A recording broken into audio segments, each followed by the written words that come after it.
not only is $1 million possible, but 5 million is possible, and 10 million is possible. And like, I haven't cracked the $10 million mark yet. Like, that's just not my reality yet, but we're getting damn close. I'll never forget, I went hot air ballooning with some friends of mine. We went hot air ballooning in Napa, California. It was November of 2008 that I started this company. This is the Content Capitalists Podcast. We talk to business owners who've used video to grow their businesses to $1 million a year or more. How they did it, what worked, what didn't. Welcome to the Content Capitalists with your host, Ken Okazaki. Hey guys, welcome to another episode of the Content Capitalist Podcast, where we have conversations with business owners doing at least $1 million a year and creating content and doing it super well. So today I've got someone with me all the way from the US. And this guy's special to me, not only because he's really great at business, but because we go way back. Way back. And we're going to unpack that story a bit in this conversation. Jason Everett, welcome to the show. Bro, dude, it's so good to have you. And when you said that, like, we do go way back. There are so many reasons why we've been homies for so long, and I love it. And thank you for having me on the show. I've been checking out all your episodes and seeing who you're having on, and you've had some good shows, dude. You've had some good shows, so I'm honored to be on. Thank you for having me. Awesome. And the quality of the podcast is, I think, 90% the guests I bring on, and just the 10% I bring is, facilitating the questions to try to get the stories out. Ken, you do nothing at 10%, dog. You bring the show. All right. So for anybody watching on YouTube, you're going to see right away he's rocking his merch, HPSA. If you're listening on the podcast, you're not going to see that. Could you walk me through what is HPSA and just for the listeners? Yeah, dude. High Performance Salon Academy is HPSA. We run one of the largest online coaching and communities for salon, spa owners, barbershop owners to help them maximize the amount of profit they take home and make sure they take the time off. The reason why we got started is that only 7% of salons actually make a profit. 20% are actually breaking even. The rest of them are going broke or paying out of pocket to go to work every single day.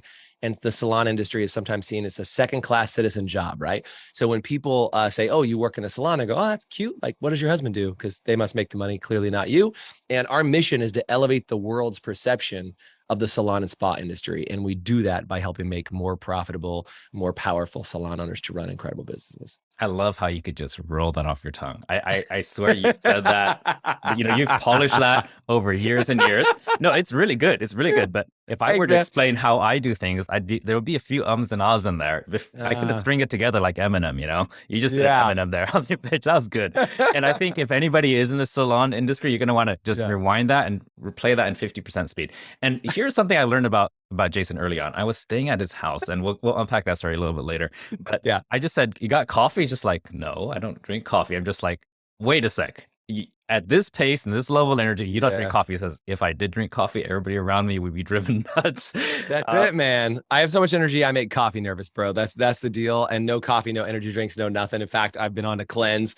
So I'm just on water, vegetables, and meat. So, and occasionally a good healthy dose of no food for a while and do a whole full fast. So I'm just full of energy and prepared, dog. That's amazing. Now, we had a conversation, before this started about, how you've recently, really jumped from that 7-figure range and you're reaching for that 8-figure range in your business. Dude, But I think a lot of people who hear these numbers and they're in the coaching industry or they're trying to sell their courses or consulting, that feels foreign and out of touch to them. And I also know that there was a time for you. I've been that guy. There was a time for you when that happened. So I want to rewind a bit to your humble beginnings. When did you first get the harebrained idea that, hey, I should get paid for, giving people advice? Yeah, dude. So here's my story on giving people advice. That wasn't what I wanted to do. I didn't want to give people advice. And in fact, I think that most coaches screw this one up, is that they want to give everybody their advice. And that's not what this job is about. That's not what this business is about. I had a partner a long time ago who, when I first started working with him, he said, man, I have so much life experience. I want to share with everybody my message. And like, I have such a great story to tell others. And that wasn't my story. And I think what ends up happening is that people think that people come to you and listen to you because you have something great to say. And it's not because you have something great to say or you've been through some amazing life lesson. It's because you've got something great to give them. And that's very different. Is telling people your story is not the same as giving people a forum or giving people a voice or giving them a mission to take on. That's why I said, like, we elevate the world's perception of salon spa industry. Like, I give the voiceless a voice instead of I tell them my story and why it'll make their life different. And so going back on my story, right, is when I first got into this, I was actually, I actually bought a franchise. I was working for somebody else.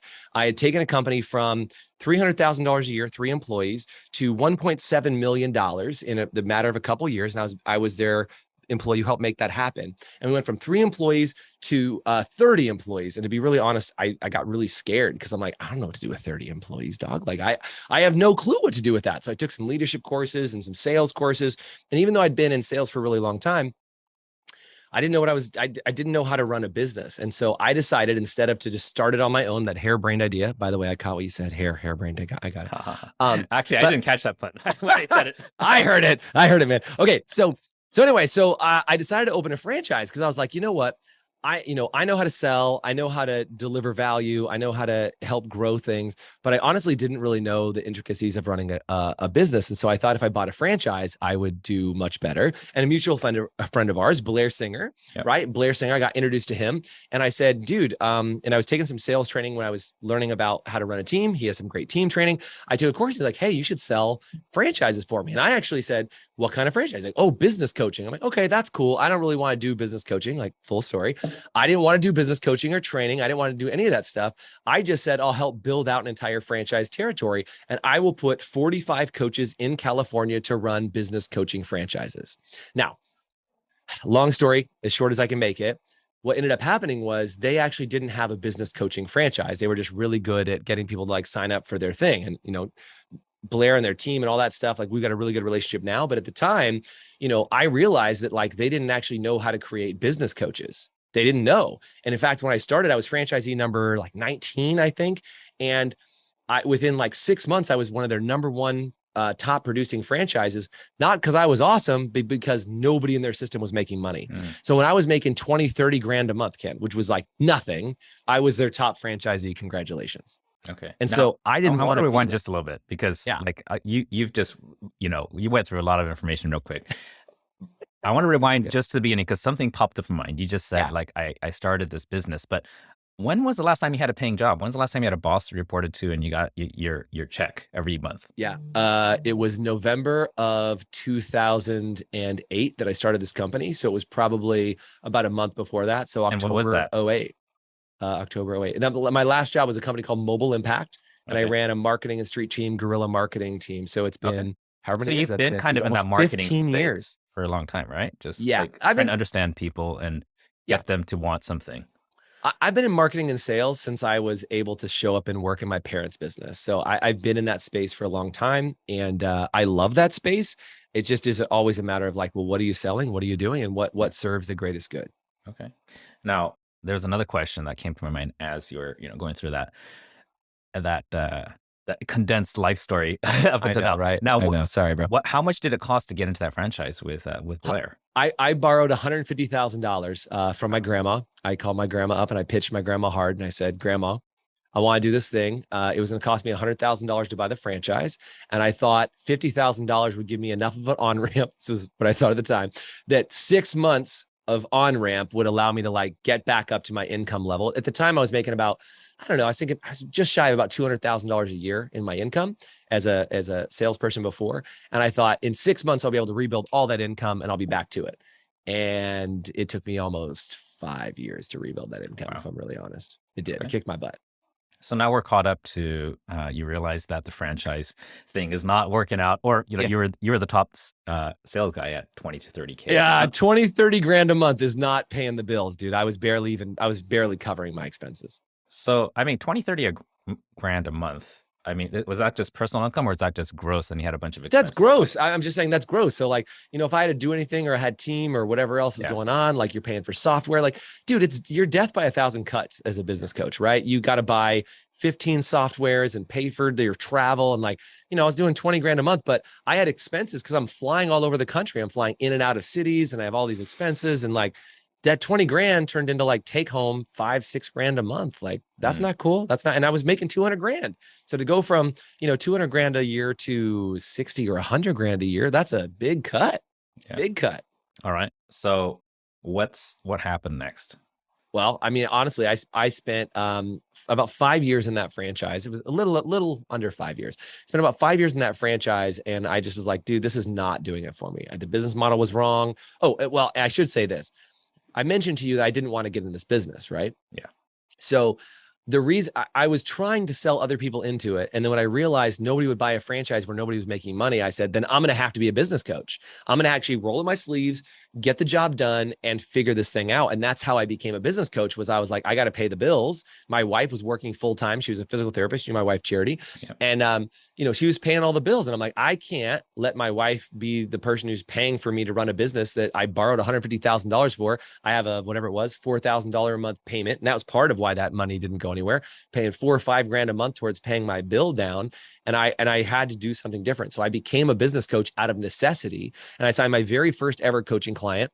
I will never forget. It was this guy named Norm Schriever. I signed Norm and Jody the same week, and they were both $1,500 a month contracts that I gave them a deal on their first 3 months for $750. I'm like, please pay me. And I joined a BNI group, and somehow those two people decided to pay me in the same month. And I was like, right. And like, that's how I got my first client. And I was like, yeah, well, that was like, okay, I can survive. Yeah. But it wasn't really until it's a proof of concept. It's a proof of concept. And that's what gets entrepreneurs excited. It's like, it works. How can I ramp this up? Now, before we move past this chapter, I want to bring something up personally. And this is not a question. It's about Blair Singer.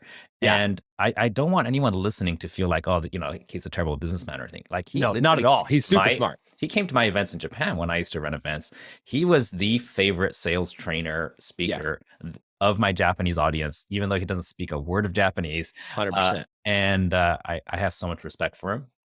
And I think that you do too. It's just a stage of some business that didn't work, which every entrepreneur has at some stage in their journey. He and I are still really good friends. Like I actually just helped write his Little Voice Mastery 2.0 program with him, like just last week. Like we do work together every single day now.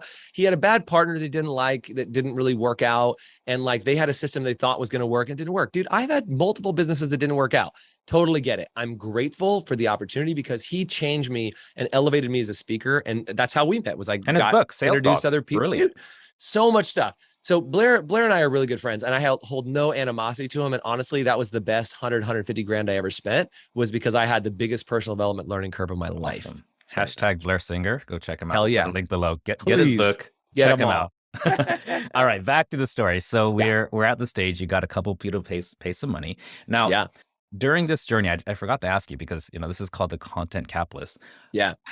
Did you already, during this period up until now, start producing any content publicly on social media, or did that come later? Okay, tell me about your first attempt. Yeah, dude. If I showed you my first attempts, you didn't. I'll just tell me about it. You can put them in. I'll watch it with my eyes closed. Yeah. What I would just say is, look, I've been on stage since I was 12 years old. Okay, so people are always like, Jason, you're comfortable on camera. I've been filming myself. Like literally, my parents had a camcorder when I was about 5 and 6 years old. And my brother and I used to set up the camcorder in front of our television, and we went on camera all the time. We danced to Michael Jackson. So I was always on camera. So being on camera wasn't weird to me. And then I've been on stages since I was about 12 years old. So when I started with the franchise was called Sales Partners, when I started with that business, I was like, you guys don't do video. We should do video. And this is like circa 2008, where like YouTube was kind of just barely getting started, all this stuff. So I have some of my early YouTube videos, but like, here I am on camera. I'm pale as hell because I'm using the worst camera on planet Earth. I'm like 100 miles away from the screen. I'm like, hi. And you know how my energy has been like this the whole time. I'm like, hi, this is Jason, and you need to come to my workshop, and blah, blah, blah, blah, blah. And I'm just like full of fireball energy because I'm nervous and it's weird and nobody knows about this YouTube thing. And like all this stuff is going on. But what was cool is I was shooting video and like I would say brave enough to shoot video before video was like a thing. Now it's like everybody's a YouTuber and they're rolling out their cameras and like, oh, I'm a blogger. Like that was not a thing. And so I'd go to the local chamber of commerce and they'd invite me because I knew I'd shoot a video for them. Or I'd shoot the biggest thing. And this is actually probably one of the biggest things. If you're uncomfortable on camera, start doing this. Start shooting video testimonials for people. I used to film video testimonials of people saying good things about me, but I would always trade them in exchange. And I would shoot a video testimonial for them. And people would use my video testimonials everywhere because they're like, geez, Jason has a lot of energy. He's excited. He says good things. He always talks about money and like what, like the benefit that it was. And like, that's really what got me on cameras. My first couple of things was A, I was a lot of energy, but B, I would shoot video testimonials when nobody else was using them. So that's awesome. That's kind of the beginning. And you did that for me too when I came out to produce your videos. That's how we met. I would just do a video. And when when you came to speak at the event in Japan, where it was not my event, it was somebody else's, I was shooting everybody's testimonials and we just shared them with all the speakers. Remember that? 100%. That's kind of similar. Okay. I'm seeing a pattern here. That's where it came from. Yeah, I'm a big fan. And maybe this is an old LinkedIn strategy, Ken, is like, if you want somebody to recommend you on LinkedIn, you should probably give them a recommendation first, right? So if you recommend somebody, it's reciprocity for you to recommend me. And when you do that on camera and you do that on video, it's powerful. I mean, I've been the video testimonial on a lot of people's websites. And so that's like extra leverage for me that people are like, oh, Jason's on that website. Not to mention your SEO score is going to go really high because 100%. You're everywhere. That's really cool. You got it. Okay, dude. They'll back links. If you take one thing out of this and you want a quick and easy hack, then just start shooting testimonials. I think everybody who's listening has been through at least 10 different courses or coaching programs or some kind of education. Without even being asked, if you volunteer that, you're going to become their new favorite customer or client. You will. And you'll get more reach, more backlinks. 100%.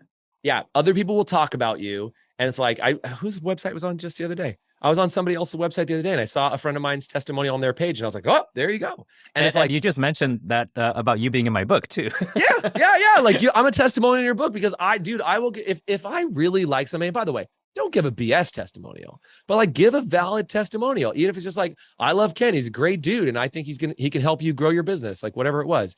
Give testimonials for good people. But when you do that, man, you'll get them back times 100. Like that's the goal. 100%. All right. So you started doing some testimonials on YouTube and things like that. Yeah. When was the first time you remember doing your own content on your own channels to promote your business? My own content on my own channels. It's kind of funny, Ken. My own content. I started with recap videos. Okay.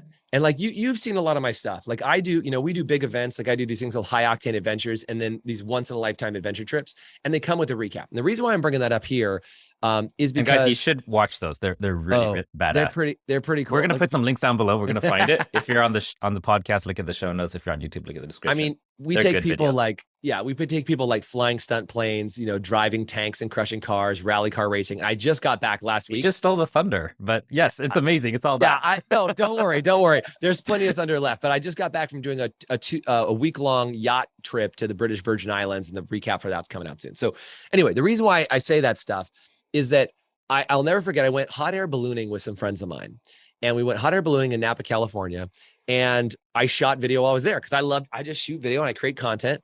And we finished, and a week later, I put this video out online, and you could probably go look up Jason Everett's Napa Valley trip, and you'd probably find it. And I remember my friends said, they're like, damn, hanging out with you, it comes with a recap video? Like, I'll hang out with you anytime if it comes with a recap video. And to be really honest, Ken, that's what kind of snapped for me is I was like, what if when I do an event, I put together a really killer recap video? It's got great testimonials. What would happen? And so what started happening is that's really the first pieces of content. Before I did blogging, before I did all that stuff, I started doing recap videos. And I started really just like showing people what I was doing. And I'm like, it's a lot of fun. It's a lot of energy and people like it and they're getting value out of it. And they're saying, I came to Jason's event and I found a way to add $10,000 to my business. And then people were like, I want to go to Jason's event. So that was one. Was recap videos. That was the first thing. And I want to say something about the recap videos. Because I remember when I came to visit you, there was some other local videographers, really cool guys. And then you told me about a conversation you had with them a while ago, where you said, I want a kick-ass recap video. And what you told me is they said, well, Jason, in order for there to be a kick-ass recap video, you need to do some kick-ass stuff that actually looks good. And then you told me that's when it got your brain moving. Like, how can I make these visually exciting and stimulating? And then I think that your events just after you implemented that, I don't know how many years it took before you did one of these Octane adventures, probably like a year or two, right? Yeah, it was a while after that. Yeah. But then you create the event that's worth capturing and amplifying on video. You said that better than I could, dude. That is the goal. Is like, I think in terms of when I set up an event, like we have an event coming up in 3 weeks. We have an event coming up in 3 weeks, and I'm like, okay. Not only do I think of planning the content and all that stuff, but I'm like, how's this going to look on film? Because we're talking about like putting these, not giving anything away, but like we're putting these big balloons up. We're doing all this stuff to add some height and elevation. And we have like lighting and all this stuff that'll make it really dynamic, because I'm literally thinking, how can I make this thing look as visually appealing as possible? Yeah. Maybe you've seen my recap videos where we did one where we made everybody make duct tape night costumes. And then we did this whole battle scene in the beach. We like stormed the beach. And then we did one where we made like duct tape boats when we were in New Orleans and had them like paddle across the pool in boats. And I'm like, that's what makes our recap video. I mean, that's only an hour of a 3-day conference, but like people remember that stuff forever. Yes, because we make memorable moments that stand out on camera, and people love the energy. They love the excitement, but we're like summer camp on steroids for adults. That's the idea. And they leave with business value that turns into money when they get back. And that's the difference for us. I love that. Love that.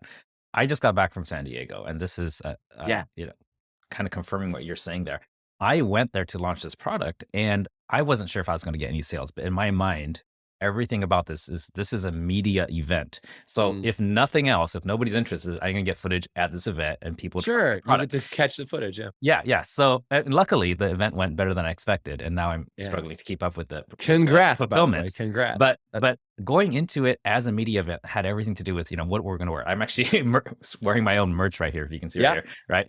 And bro, wear your merch, dog. Wear your merch. I'm doing it myself. Wear your merch, dude. I have nice hair, so I'm not going to do a hat. Okay. But no, I think that's everything that people need to understand is it doesn't matter how good your technology or your coaching or your information is. If you can't visually represent it, you're going to struggle to compete on social media, online, on people grabbing people's attention, right? We live in a world where if it's not captured on photo or video, it didn't happen. That's the world we live in. And I think if a photo says 1,000 words, a video says 1,000,000. That's right. And I think, you can make somebody cry in 3 seconds in a video. You can. A photograph can make someone cry. And I think the problem is, and I'm a wordy fella, if you haven't noticed by this podcast yet, I'm a wordy fella. And the problem is the amount of words I have to use to communicate what can be done in just a moment in a video is powerful. And that's why those emotions can get conveyed in 10, 20, 30 seconds, all because of how well it's chopped together on video. Absolutely. But I think there's another side to that. The tonality you communicate in and the vulnerability you bring up is going to make a huge difference. Now, there was probably 2018 or so. I can't remember the exact date. I must have been 17 or 18. We were together at a conference, and you shared something very vulnerable. There was definitely no fancy editing, no scripting. Nope. And I know what you're talking about. You went viral, and I think that a lot of people who may have at some point been reserved about, hey, is this guy a salesy, sleazy guy, or can I really trust him? I think that you brought down everybody's guard because they saw the real you. Up to you if you want to share what. No, I'll share. It's fine, man. It's good. It's funny. I'm glad. I never know what you remember, Ken. You just never know when you hang out with people. I remember the highlights. Paying attention. Yeah, I'll take the highlight reel. These are good highlight reels. So yeah, man. I mean, here it was.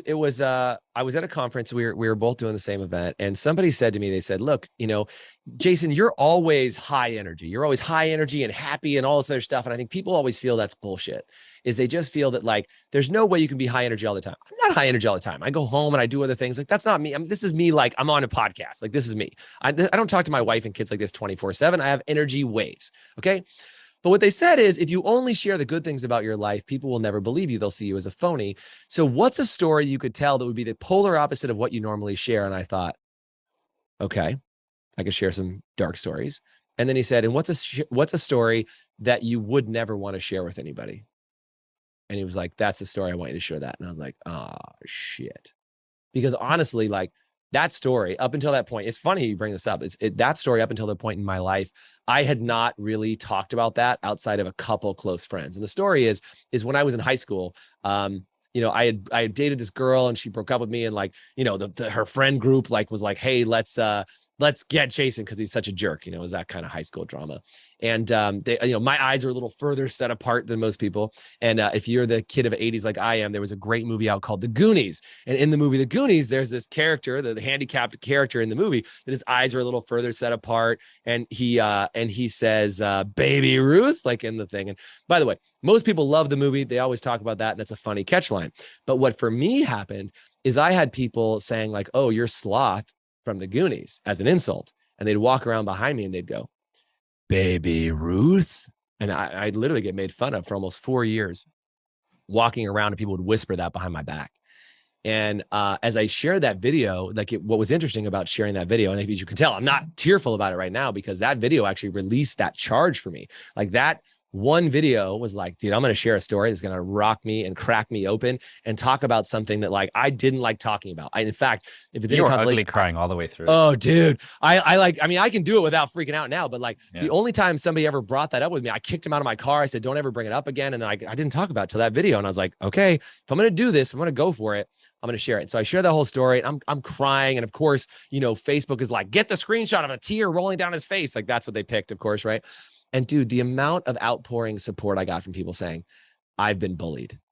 I just want to say thank you for sharing that story because you released me from some things that I was stuck with and I was dealing with. And your vulnerability, like I got text messages, phone calls, like to this day, that's probably the video I've gotten the most text messages, phone calls, and everything else about straight from people because they were like, "Dude, that's the real you." And I got to meet you for the first time.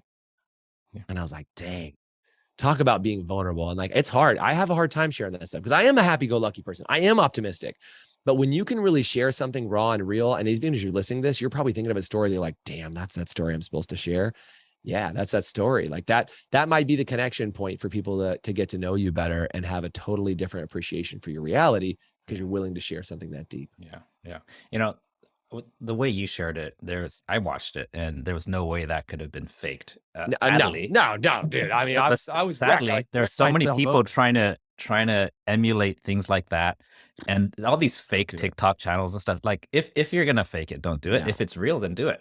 And also it doesn't like, you didn't try to turn it into a lesson, which was awesome. If you did, then I would just like, okay, so here comes. I didn't have any lesson in me, dog. No, but I really exactly. And like, that's why. No, it was raw. It was raw, not planned, not scripted, not frameworked or anything. And I think that some people, if they listen to this, they might think, "Oh, I'm a business coach, so I'm going to share this experience and segue into teach a lesson." Like, don't fucking do that. Otherwise, you just, you just called yourself out for, presenting versus sharing, One other thing I want to say, Ken, about that, don't give yourself time to think about it. I was told, go shoot this video in the next 10 minutes, go. And I literally was like, go. And it was like, if I wanted to even get back in the room, I had to shoot this video. Now, he didn't say, shoot that specific video and like, go get a bunch of views. It was just like, you have this job to do. You got to do it real quick. And again, I learned this from Blair, giving him some more credit in here. I was in a class where he and I were teaching together and somebody shared this and it just hit me really big because he wrote a book called Little Voice Mastery. And you talk about what you get in your own head and say. And somebody said, never forget that time is the garden that the little voice grows in. Mm-hmm. And I think that that's so true with video is people overthink what content they want to share. And the more time you spend thinking about it, I think the more produced it kind of feels and the less natural it feels. And the more people will just go, the more formatted and scripted it is. Like we didn't spend hours scripting this. We're just talking, dude. Our mutual friend, Dan Martell, he was on the show a few episodes ago. And one of the things he said that really hit me is, he's been doing his YouTube videos without fail every single week for close to 10 years now. Not 10 years. He's on his way to 10 years. And one of the things he says is he never cuts, he never edits, and everything is always the first take.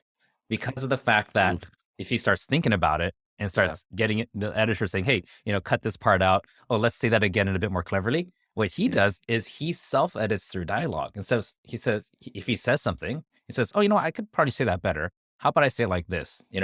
And the audience sees that reflection and the self-edit, and they're like, "Oh, I get it. That's kind of how he thinks," and they feel more connected to him. Yeah. And I love that. I haven't gotten to the stage where I don't edit everything. I shoot stuff. I send it to my team, and they do it. And I think there's a different style for everyone. But that's a different style that can work, and people will feel more connected to you. Yeah, Ken. I mean, you kind of, you filmed me before, and you to this day, you hold my speaker video as your video because I love it. It's good. It's like, I mean, dude, it's now like 5 years old, and it still looks like it was shot yesterday. Like, I think other than I probably look a little different. There's a little more gray in my beard, But what's really interesting about that is like I've been shooting YouTube videos for about 10 years, also maybe even a little longer than that, somewhere in that range. And we did a video every week. But what I would do is I'm not a one taker, but I am a strung through video. I didn't have a video editor on my team. So I'd sit in the studio and shoot a 2 to 5 minute video in a take. And if I got it wrong, I would do it again. And it would just be a one take finish video. If like the first one was junk, I would just do another one, and there's no edits in it. And I'm in the same way as Dan is like, I'm okay with a little flub here and there and everywhere. And like, that's okay. But what I learned about producing videos that way is when I stopped myself and I just said, okay, fix that. And then I just would do it again. I often can get it in probably the first 2 to 3 takes and do a solid run through video. Now, my team now, they still edit and chop it all up and they make it all fancy and do zoom cuts and all that stuff. But if you look at the original raw is still one cut for me. It's just one thing, start to finish, nailed it, good to go. And I think there is some power in like skilling yourself up and setting that standard. Because I've watched people who go and shoot content, Ken, and they're like, oh, take this of what I said here, and this is what I said here, and this. And my brain just doesn't work that way. Like, I just want a cohesive thought, start to finish, and like, let's call it. Totally works. Let's talk about where your business is going now. And as far as to the moon, you've gone from sub 7 figures to 7 figures. And that was like, I know for entrepreneurs, that's it's an emotional jump. Yeah. Could you tell me about when you first saw that, that 7 figure, revenue in your business, and what did that mean for you? And yeah, let's talk about that. I mean, look, the first time I hit $1 million, like let's talk about it that way. The first time I hit $1 million, and I want to say this is that, I really believe, like when I was 19, I said, I want to be a millionaire. And I said, I want to be a millionaire by the time of 30. And I didn't know what I was asking for. So I'm just, for somebody who's younger who hasn't hit $1 million yet, I didn't know what I was asking for. Because when I said I wanted to be a millionaire, I didn't know if that meant I needed to sell $1 million worth of products. I didn't know if that meant I needed to have $1 million in the bank, if I needed to have $1 million in sales. Like what was the $1 million? My company's earning $1 million. Like what? Yeah, it's a very fluffy term, isn't it? Yeah. And so when you say millionaire, like what does that mean? And I really do believe there's like a net worth millionaire. There's an income of $1 million. There's a lot of different ways to do it. But I want to talk about specifically on this, Ken. I think it's important to just make sure we talk about those different levels of millionaire, right? Like you can sell $1 million. Your company can do $1 million. You can have $1 million in net worth, and then you can have $1 million in the bank. I've had all of those. Okay. I've had every single one of those. And the first time I sold $1 million, I sold a $1.2 million contract in one shot. And it kind of blew my mind that I could sell $1 million. Yeah. That was a big deal. And it made me realize like, oh my God, I can do that. And by the way, I did that when I was 28. And I realized I'd asked the universe to be a millionaire, and I made $1 million in sales by the time I was. But that's not cash. That. I mean, you just get a commission on that. But right? Yeah. I got a commission. So I was making a couple $100,000, right? But then my business did $1 million a few years later after that, maybe 4 or 5 years later. My business did $1 million. And honestly, dude, I spent almost, I guess it was a little longer. It was about 7 years. I spent a really long time trying to get my own company up to $1 million. And when I did it, dude, come on. I stayed at the $50,000, $60,000 mark for probably 3 years, and I got so bored. I mean, you knew what was keeping you there? Honestly, I think it was a couple things. I'm fishing for an answer because I have something that you told me before. Oh no. Oh dear. I hope I get the same. I hope I get the same thing. No. I mean, but you know you better than me. Yeah. I mean, look, dude. I think that part of what wasn't getting me to the $1 million was I had a bad model. I feel that's part of it. Is I got a bad business model that I thought was going to be able to do it. And I changed my business model, and it hit me to $1 million.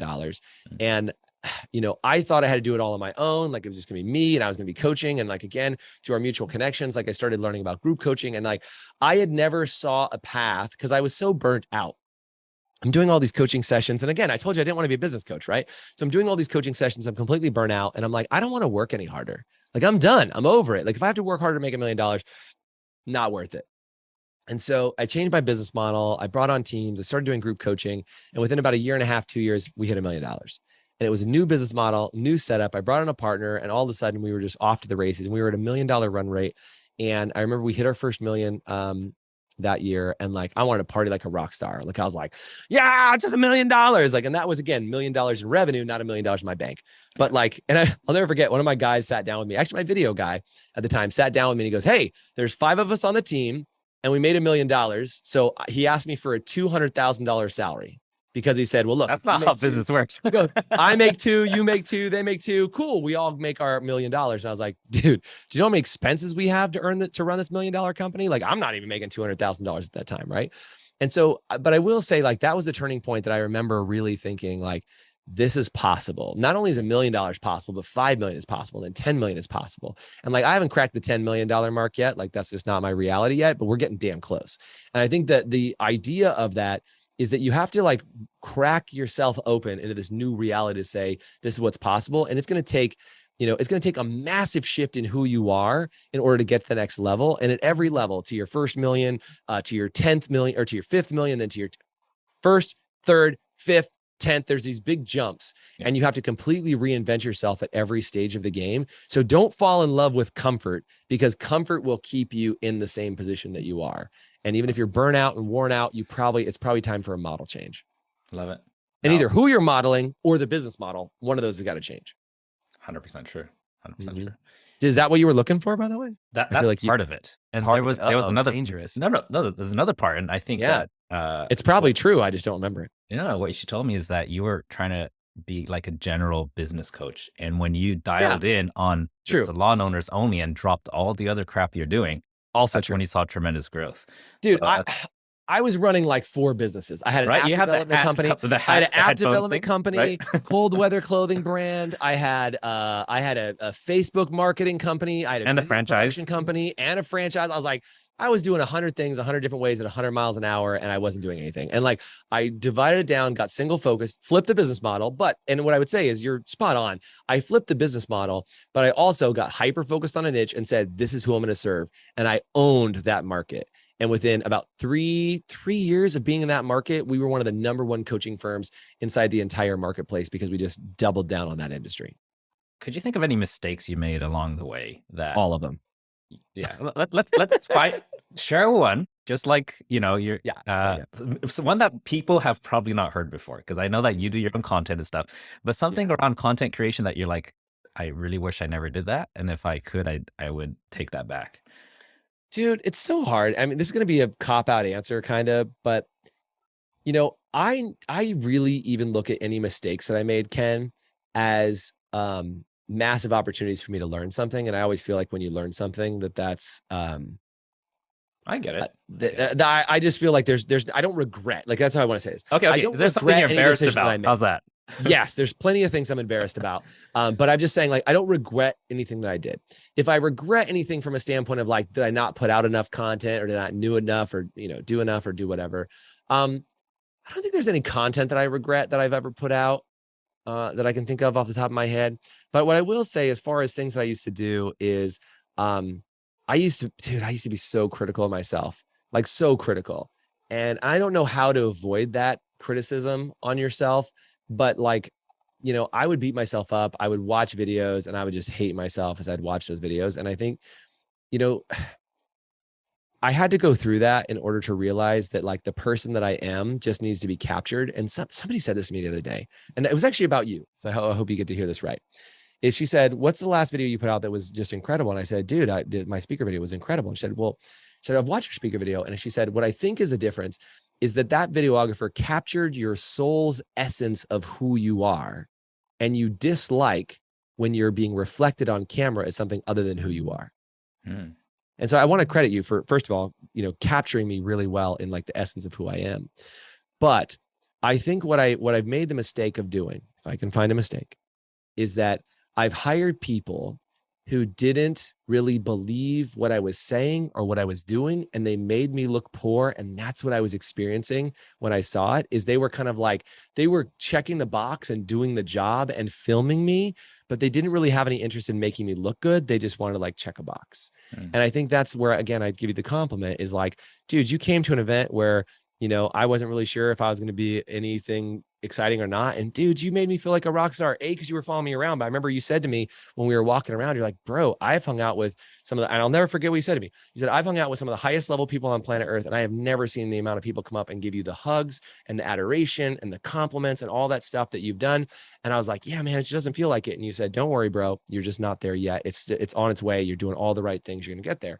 And like, you believed in me in that moment when you were filming that stuff, Ken.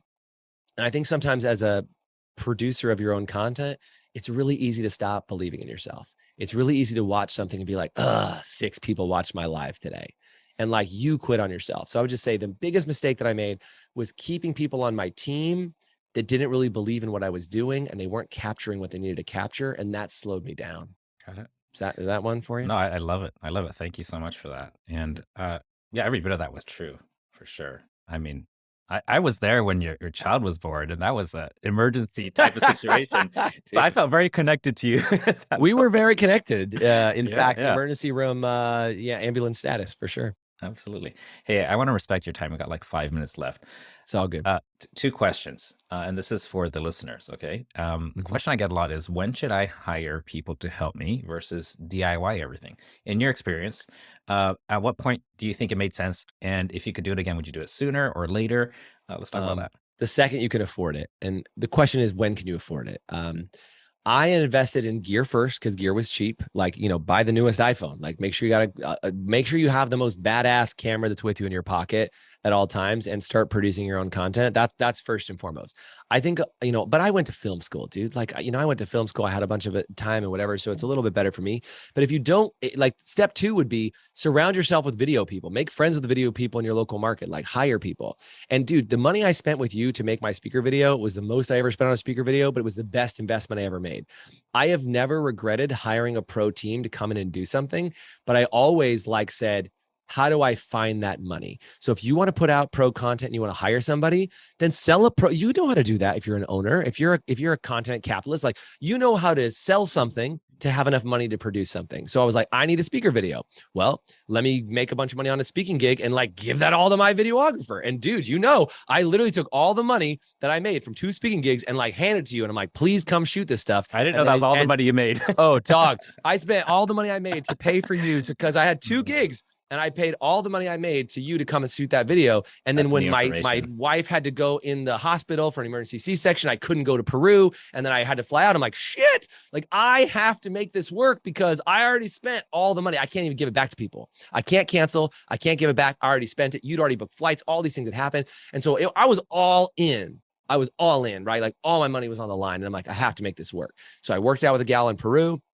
I worked out with the other event, and I'm like, I will be there, period, because I will show up. Because when you take the risk, the reward will be there. And dude, that was the best thing I ever did. Was I invested, I made it work, and I showed up big, and I delivered, and it was one of the best investments I ever made because I had no plan B. I had no net. I had to make it across that line, otherwise it wouldn't work. If you had told me that earlier, I think I would have been less creative and more nervous. Oh, this is all the money Jason's got on the line right now.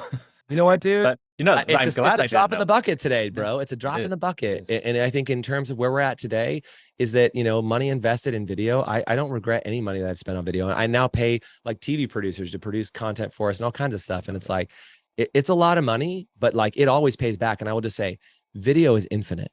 Video is infinite. If I die tomorrow, all my videos will live on and I won't. So if you look at that, my YouTube videos are going to be on until YouTube goes away. So, it's hard to calculate it. And I always tell people a 5-minute video viewed 500 times is equal to a 40-hour work week. So if I put out a 5-minute video every single day, then what ends up happening for me is I've created an entire week's worth of content every single day this week. And if you do that, it's infinite. Amazing. Last question. There's a ton of business owners who they want to jump on the bandwagon with video. They know that's what works, right? But for some reason, whether maybe they feel like they don't look good on camera, or they don't have a huge following, or they don't have something important to say. Imposter syndrome. They're not doing it, but they know they need to do it. I want you to look down the barrel of your lens and tell them from the deepest part of your soul what they should do. Okay. You ready? It's really deep. All you have to do to be more comfortable on camera is do it more often. I don't know if you remember when you learned to walk, but you sucked at it in the beginning. and then you made a mistake to your left and you made a mistake to your right over and over again. You face planted 1,000 times. The problem is, as adults, we think we're supposed to master something in 5 seconds.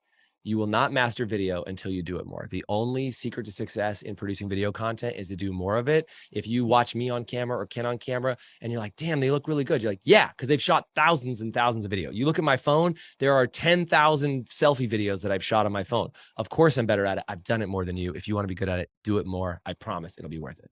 Thank you so much for that. Now, if there's somebody who's listening who is in the hair salon business and in the US, because I know you're hyper focused, and they want to find out more about that, then could you let them know how to find you? Get in touch with you? Dude, go find highperformancesalon.com or look us up, Facebook, Instagram, TikTok at High Performance Salon. You can find us there. I'd be happy to help anybody that's in the salon spa space. But dude, keep doing what you're doing, Ken. You're doing an amazing service for people, and you have a gift that I appreciate you sharing with the world. Thank you, my man. Jason, I appreciate you being on the show, and thank you so much for this interview. Guys, do check out Jason Everett himself, not just his brand, High Performance Salon Academy. Do both, because I'll tell you what, the more you learn about him, the more you are in his realm, either digitally or physically. Yeah. This caffeine shit rubs off on you, even without having to drink coffee. It does. Energy's infectious, bro. All right. I appreciate it. I will see you again. Take care.